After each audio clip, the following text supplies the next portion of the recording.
মুসলিমের হাদিস 1239 নম্বর হাদিস।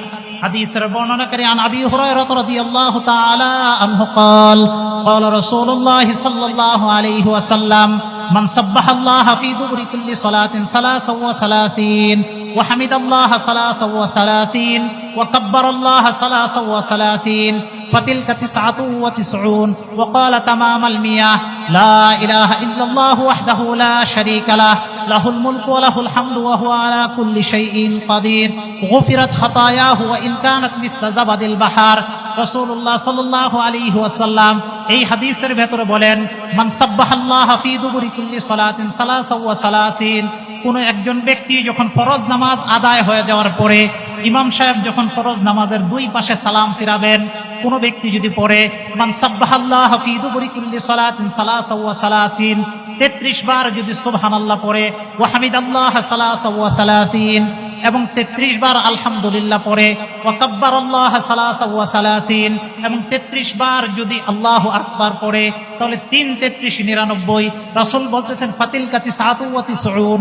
এভাবে যখন 99 বার হবে, ফাকালা তামামাল মিয়া, যখন 100 পূর্ণ করতে গিয়ে ওই ব্যক্তি বলবে লা ইলাহা ইল্লাল্লাহু ওয়াহদাহু লা শারীকা লাহ লাহুল মুলকু ওয়া লাহুল হামদু ওয়া হুয়া আলা কুল্লি শাইইন কাদির। অর্থাৎ এই একবার বলে যখন 100 বার পূর্ণ করে, রাসূলুল্লাহ সাল্লাল্লাহু আলাইহি ওয়াসাল্লাম বলেন গুফিরাত খাতায়াহু ইন কানাত মিসলা জাবাদিল বাহার। আল্লাহ তাআলা ওই ব্যক্তির গুনাহ যদি সমুদ্রের ফেনার পরিমাণ হয়, আল্লাহ তাআলা তার যাপিত জীবনের সমস্ত গুনাহসমূহ ক্ষমা করে দেন। তিনি কে? অর্থাৎ সমুদ্রের ফেনার পরিমাণ কম নাকি বেশি? জোরে বলেন, কম নাকি বেশি? সুতরাং ফরজ নামাজ আদায় করার পরে এই আমলটা করার দরকার আছে না নাই? জোরে বলেন, আছে না নাই? আবার রাসূলুল্লাহ সাল্লাল্লাহু আলাইহি ওয়াসাল্লাম জামি' আত-তিরমিজির হাদিস 3375 নম্বর হাদিস عن عبد الله بن بصر رضي الله تعالى عنه قال قال رسول الله صلى الله عليه وسلم لا يزال لسانك رطبا من ذكر الله। তোমার জিহ্বাটা যেন আল্লাহ তাআলার জিকির দ্বারা যেন তরতাজা থাকে, সিক্ত থাকে। সুতরাং আমাদের আল্লাহ তাআলার নামের, আল্লাহ তাআলার বরত্বের ঘোষণা দাও। ওই যে প্রথম বলেছিলাম ওয়ারাব্বাকা ফাকাব্বির, glorify in the name of your lord. আপনি আপনার প্রভুর নামের বরত্বের ঘোষণা দিন। আল্লাহর নামে তাকবীর, আল্লাহর নামে তাসবিহ, আল্লাহর নামে তাহমিদ পড়ার দরকার আছে না নাই? আরো জোরে বলেন, আছে না নাই? সুতরাং জিকিরের বিষয়ে সহিহ বুখারী 660 নম্বর হাদিস, ঐতিহাসিক হাদিস। রাসূলুল্লাহ সাল্লাল্লাহু আলাইহি ওয়াসাল্লামের সাহাবী হযরত আবু হুরায়রা রাদিয়াল্লাহু তাআলা আনহু বলেন, আনা আবি হুরায়রা রাদিয়াল্লাহু তাআলা আনহু قال সাবআতুন ইউযিল্লুহুমুল্লাহু ফি যিল্লিহি ইয়াওমান লা যিল্লা ইল্লা যিল্লুহ। যে 7 ধরনের ব্যক্তিকে আল্লাহ তাআলা আরশে আজিমের নিচে স্থান দিবেন, এই 7 শ্রেণীর ব্যক্তির ভেতরে 7ম নাম্বার ব্যক্তি হলো রাজুলুন যাকারাল্লাহ খালিয়ান ফাফাদাত আইনা। কোন একজন ব্যক্তি যখন নীরবে নিভৃতে আল্লাহ তাআলাকে স্মরণ করে, ফাফাদাত আইনা, এবং তার চোখ যখন অশ্রুসিক্ত হয়, অর্থাৎ যখন তার চোখ দিয়ে পানি বের হয়, আল্লাহ তাআলার জিকির করে, আল্লাহ তাআলাকে স্মরণ করে যদি তার চোখ দিয়ে পানি বের হয়, আল্লাহ তাআলা আরশে আজিমের নিচে স্থান দিবেন। সুবহানাল্লাহ। সর্বশেষ হাদিস সুনানে ইবনে মাজাহ, জিকির সম্পর্কে মনোযোগ দিয়ে শুনবেন। 800 নম্বর হাদিস। হাদিসের বর্ণনাকারী হযরত আনা আবি হুরায়রা রাদিয়াল্লাহু তাআলা আনহু قال قال رسول الله صلى الله عليه وسلم ما توطن رجل مسلم।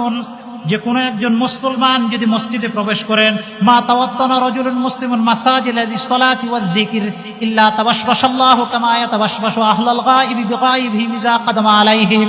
কোন একজন ব্যক্তি যদি মসজিদে প্রবেশ করে আল্লাহ তাআলার জিকির করার জন্য, পাশাপাশি আল্লাহ তাআলার মসজিদে প্রবেশ করে নামাজ আদায় করার জন্য এবং জিকির আদায় করার জন্য, রাসূলুল্লাহ সাল্লাল্লাহু আলাইহি ওয়াসাল্লাম বলেন ইল্লা তাবাশশাল্লাহু কামা ইয়াতাবাশশাশু আহলুল গায়বি বিগায়বিহিম ইযা কাদামা আলাইহিম। কোন প্রবাসী যদি তার পরিবারের কাছে ফিরে আসে, তার পরিবার যেই পরিমাণ খুশি হয়, কোন একজন ব্যক্তি যদি আল্লাহ তাআলার সন্তুষ্টির জন্য নামাজ আদায় করার জন্য এবং জিকির করার জন্য মসজিদে প্রবিষ্ট হয়, তাহলে ওই ব্যক্তি আল্লাহ তাআলা তার থেকে, ওই ব্যক্তির উপর, প্রবাসী ব্যক্তির পরিবার যেই পরিমাণ খুশি হয়, আল্লাহ তাআলা ওই ব্যক্তির উপর তার থেকে বেশি খুশি হয়। ঠিক কিনা বলেন? সুতরাং জিকির সংক্রান্ত আমরা আলোচনা করছিলাম গুনাহমুক্ত জীবনযাপন করার 10টি উপায় সম্পর্কে বলেছিলাম। 1 নম্বরে বলেছিলাম সূরাতুত তাহরিমের 8 নম্বর আয়াত, সেটা হলো একনিষ্ঠভাবে আল্লাহ তাআলার কাছে তওবা করা। 2 নম্বর ইস্তেগফার করা, গুনাহমুক্ত জীবনযাপনের উপায়। 3 নম্বর আল্লাহ তাআলার কাছে ক্ষমার আশায় দোয়া করা।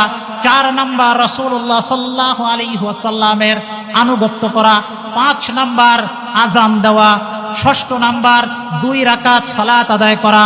7 নম্বর 5 ওয়াক্ত নামাজ আদায় করা। 8 নম্বর জামাতের সাথে নামাজ আদায় করা। 9 নম্বর হলো যে আমাদের সকলকে আল্লাহ তাআলা কোনো খারাপ কাজ হয়ে গেলে এর বিপরীতে ভালো কাজ করা। 10 নম্বর হলো আল্লাহ তাআলার জিকির করা। এই যে আলোচনাটুকু করলাম, আল্লাহ তাআলা আপনাদের আমাদের সকলকে যেন আমল করতে পারি, আল্লাহ যেন সকলকে কবুল করেন। সকলে পড়েন আমিন। আরো জোরে সরে পড়েন আমিন। আমি আমার আলোচনা এখানেই শেষ করছি।